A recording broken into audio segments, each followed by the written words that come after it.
He says, "You're not going to be a dictator, are you?" I said, "No, no, no, other than day one. We're closing the border, and we're drilling, drilling, drilling. After that, I'm not a dictator, okay?" I think the bigger problem is the enemy from within. On day one, I will launch the largest deportation program in American history. Des promesses vraiment incendiaires que Donald Trump a faites tout au long de sa campagne électorale. Et alors que la Maison-Blanche a confirmé aujourd'hui que Joe Biden ne pardonnera pas son fils avant la fin de son mandat, son fils Hunter, là, qui avait été condamné, on s'attend par ailleurs à ce que Donald Trump se pardonne lui-même une fois devenu président en exercice. Alors la question est toujours de savoir, quand on entend ces promesses de M. Biden, s'il pourrait vraiment les mettre à exécution, toutes ces promesses-là. Imaginez des millions de migrants déportés et des poursuites contre ces ennemis de l'intérieur. Alors, on se demande aussi s'il y a encore les fameux contre-pouvoirs aux États-Unis. Alors, j'ai joint tout à l'heure en France la grande spécialiste, juriste, spécialiste donc des États-Unis, autrice de Les juges contre l'Amérique, la capture de la Cour suprême pour la droite radicale, Anne Dessine. On l'écoute. Madame Dessine, bonsoir et bienvenue à 24/60. Bonsoir, merci de me recevoir. Bien, vous qui êtes très préoccupé par l'état de droit et l'état des droits, notamment aux États-Unis, j'aimerais d'abord avoir votre réaction suite à l'élection de Donald Trump. Qu'est-ce que ça vous dit, soit de la démocratie ou de la culture démocratique aux États-Unis, d'élire quelqu'un qui a un casier judiciaire, qui a encore des démêlés avec la justice et qui semble vouloir exercer un pouvoir absolu? Qu'est-ce que ça vous dit? Alors, la bonne nouvelle quand même, c'est que alors que les républicains depuis 4 ans martèlent que le système électoral ne fonctionne pas, qu'il y a de la fraude, etc., tout s'est très bien passé. Et ça, pour la démocratie, c'est bon. C'est-à-dire que les responsables électoraux, qu'ils soient démocrates ou républicains, ont fait le nécessaire pendant 4 ans pour bien mettre au point les procédures, mettre des vérifications à tous les niveaux, assurer la sécurité physique des bureaux de vote et des personnels électoraux contre les menaces et les intimidations des Trumpistes et assurer l'intégrité du scrutin. Ça, c'est quand même une bonne nouvelle. La moins bonne nouvelle, c'est que M. Trump a été élu avec non seulement la majorité du collège électoral, mais la majorité du vote populaire. Donc cela veut dire qu'il y a une majorité d'Américains qui sciemment et consciemment a voulu élire ce monsieur dont on sait, puisqu'il ne s'en cache pas, qu'il est raciste, qu'il est sexiste, dont on sait qu'il a proféré des horreurs sur les immigrants qui empoisonnent le sang de la nation, contre les nations qui sont des poubelles flottantes, etc. Donc il y a une majorité qui veut élire cet homme qui a été mis en accusation 2 fois, qui a été condamné au civil, au pénal, et qui fait encore l'objet de poursuites pour l'insurrection du 6 janvier et pour avoir conservé chez lui des documents confidentiels, dont certains marqués défense. Voilà, donc ça, le système a fonctionné, c'est-à-dire les électeurs ont élu celui qu'ils voulaient et celui qu'ils veulent, c'est Donald Trump. Oui, parce qu'au fond, même Kamala Harris n'a pas réussi à convaincre les Américains des atteintes à la Constitution soutenues par Trump lorsqu'il dit que le 6 janvier, c'était un jour d'amour et que les émeutiers étaient des héros, des esclaves même, et pour lesquels il souhaitait exercer un pardon. Croyez-vous qu'il pourra pardonner plus de 1000 personnes condamnées et même emprisonnées? Le chef du groupe Proud Boys est condamné pour 22 ans de prison. Alors, est-ce un premier geste qui indique la façon dont Trump veut exercer son pouvoir? Vous savez, Trump, il promet beaucoup, mais quand on compare ce qu'il avait promis durant le premier mandat et ce qu'il a fait, lui, c'est un comédien, c'est un homme de médias, donc il sait très bien qu'annoncer qu'il va gracier ces gens qu'il appelle des otages, des prisonniers politiques, c'est très bien dans les réunions électorales. Mais cela ferait un peu désordre. Alors tout dépend qui il va choisir comme ministre de la Justice.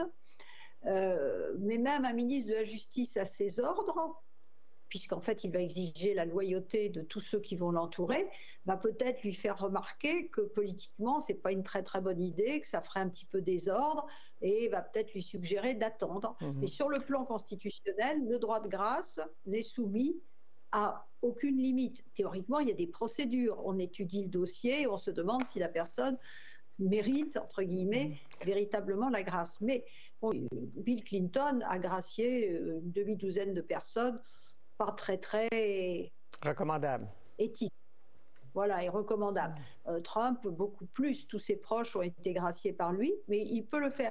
Je pense qu'il va être limité non pas par des contre-pouvoirs constitutionnels, parce que malheureusement, il n'y en a presque plus, mais par un principe de réalité. OK. En même temps, dès aujourd'hui, on pouvait lire dans les médias américains les requêtes ou les attentes d'avocats de ces émeutiers.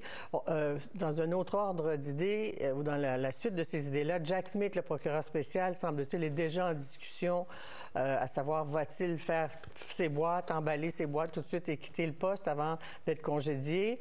Au fond, ce que ça indique, c'est que Trump allait prendre un contrôle politique du système judiciaire alors qu'il dénonçait les démocrates, ce qui, selon lui, faisait la même chose? Oui, là, c'est comme d'habitude, c'est Trump classique. Il a une capacité absolument fabuleuse à retourner contre lui des accusations qui sont fondées contre lui, qu'il retourne contre les autres qui ne sont pas fondées. Le ministre de la Justice choisi par Biden, Merrick Garland, c'est vraiment le ministre le plus modéré. Moi, j'ai été désespérée quand j'ai vu que c'était lui qui était choisi, parce que je savais qu'il mettrait 107 ans à se décider à commencer les poursuites ou à nommer un procureur spécial, etc.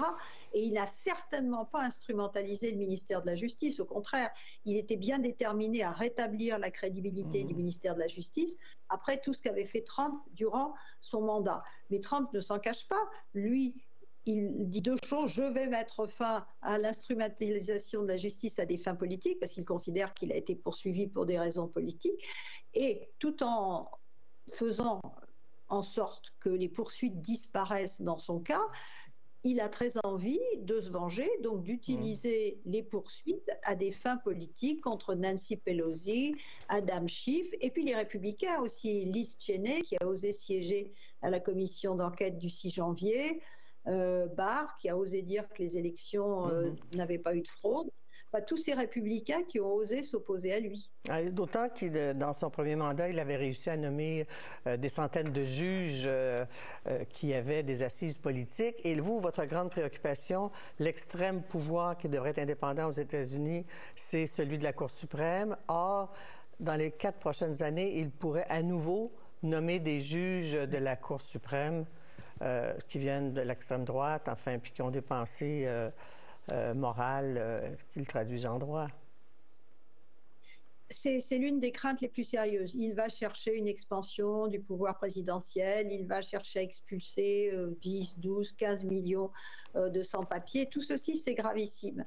Mais en termes d'impact à long terme, le plus grave, c'est qu'il a déjà nommé 250 juges fédéraux plus 3 à la Cour suprême, et qu'avec un Sénat républicain, il va pouvoir continuer à... Et là, ça veut dire qu'il va nommer de nouveau 250 juges, c'est-à-dire que la moitié des juges qui siégeront à partir d'ici quelques années, disons, mais au plus tard 2029, la moitié de ces juges fédéraux, qui sont environ 1000, auront été nommés par Trump. Or, il choisit des juges radicaux qui ont été sélectionnés par la Federalist Society, qui est théoriquement une association, mais qui est en fait un lobby extrêmement riche et extrêmement puissant, qui repère les juristes en fac de droit, les plus brillants, les plus conservateurs, ensuite les bichonne et tout, et les place à des endroits clés dans les agences, dans les ministères et surtout dans les juridictions fédérales. C'est ce qui a été fait durant le premier mandat, c'est ce qui va être fait durant le deuxième mandat. C'est-à-dire que je parlais tout à l'heure de contre-pouvoir. Durant le premier mandat de Trump, lorsqu'il a commis des actes illégaux, par exemple le décret Muslim Ban, qui voulait interdire l'entrée de ressortissants de pays musulmans. Voilà. Bon, c'était contraire à la loi, à la Constitution. Ça a immédiatement été retoqué par les juridictions. Maintenant, ce sera plus difficile parce qu'il y a déjà un quart des juges qui sont des juges Trump. Et bientôt, il y aura 2 quarts, donc la moitié. Et s'il y avait des actions en justice pour s'opposer à certains de ces actes illégaux, par exemple, s'il cherche à déporter les sans-papiers sans respecter, parce que même les sans-papiers jouissent de droits constitutionnels. hein, le droit de due process, une procédure juste en vertu du 5e amendement et du 14e amendement, le droit à un avocat, même s'ils doivent payer cet avocat, etc. Donc, si des groupes, et il y en aura des groupes comme ACLU, l'Association des libertés, va porter des actions en justice, bien sûr, ils vont essayer de les porter devant des juges qui dépendent de cours d'appel plutôt progressistes. Donc, ils vont, comme ils l'avaient fait durant le premier mandat, plutôt intenter des actions à New York, à San Francisco, à Hawaï, qui dépendent respectivement de la Cour du 2e circuit, qui est encore progressiste, et celle du 9e circuit, qui est moins progressiste, mais qui l'est encore un peu. Ça dépend quel collège de juges est tiré au sort. Dans le fond, vous nous dites que la Constitution pourrait protéger ces millions d'immigrants. On parle de 10, même 15 millions qui pourraient être déportés. C'est un projet absolument incroyable. On se demande si c'est physiquement réalisable de prendre sur quelques années ces millions de migrants et de les déporter. Donc, il y aurait des moyens de le mettre en échec. Mais en même temps... Juste pour finir, en intentant des actions en justice, comme il y en aura des dizaines et des dizaines, ça va créer un goulot d'étranglement logistique. Donc, quelque part, ça ne pourra pas être faisable. Dernière question. En plus, il faut un pays pour recueillir ces... Voilà. Au Canada, déjà, des questions se sont soulevées. Est-ce qu'ils vont vouloir fuir vers le Canada? Mais ça, c'est une autre question. En terminant, parce que oui, ils nomment des juges ultra-conservateurs qui ont permis le bannissement de l'avortement, mais certains pourraient dire qu'ils nomment des gens à l'image des Américains qui répondent aux souhaits, à la volonté des Américains. Que pensez-vous? Non, là, j'y crois pas du tout. En fait, ces juges, bien sûr, en apparence, ils ont un agenda protection de la religion. Parce qu'il faut satisfaire la droite religieuse et tous ces gens qui votent pour Trump et pour les candidats de la droite religieuse. Mais en fait, l'agenda caché, c'est un agenda qui satisfait les milliardaires qui ont voté pour Trump et surtout qui ont tout fait pour le mettre au pouvoir parce que c'est un pantin utile. Et ces milliardaires, ce n'est pas la suppression du droit à l'avortement qui les intéresse, c'est la fin de la régulation sur l'environnement, la régulation sur l'intelligence artificielle, la régulation sur les crypto-monnaies. Et il y a eu des groupes de pression qui ont versé des sommes considérables durant la campagne, qui ont fait des publicités, en particulier tout ce qui est crypto-monnaie, tout ce qui est intelligence artificielle. Il voulait Trump, et Trump d'ailleurs avait dit, écoutez, si vous me donnez beaucoup d'argent, que vous me faites élire, vous aurez tout ce que vous voulez, les baisses d'impôts et zéro régulation.